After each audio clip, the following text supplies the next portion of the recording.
నేను 50 ఏళ్ల నుంచి ఈ వర్గాల హక్కుల కోసం మీరు పిల్లలు చదువుకోవాలని, మీరు ఉద్యోగాలు చేయాలని, అధికార పదవులు పొందాలని 50 ఏళ్ల నుంచి 12,000 ఉద్యమాలు చేశాం. దాదాపు 2,000 జీవోలు తీసుకొచ్చాం. అనేక స్కీములు పెట్టించాం.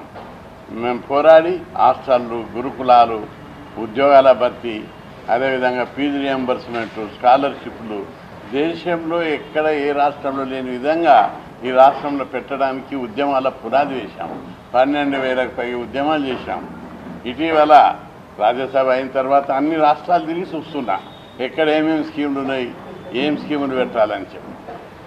అయితే మన రాష్ట్రంలో ఆంధ్రప్రదేశ్ లోపల ముఖ్యమంత్రి జగన్మోహన్ రెడ్డి గారు ఎస్సీ, ఎస్టీ, బీసీ అగ్రకులాలలోని పేదలు అన్ని వర్గాల ప్రజలు అభివృద్ధి చెందాలని ఇక్కడ ఉన్న అన్ని స్కీములు ఎక్కడ లేవు. ఉదాహరణకు తీసుకున్నట్టయితే అధికారంలో 50% జనాభా ఉన్న బీసీలకు 70% వాటా ఇచ్చాడు. అదేవిధంగా సంపదలో వాటా ఇచ్చాడు, బడ్జెట్లో వాటా ఇచ్చాడు, ఆస్తిలో కూడా వాటా ఇచ్చారు.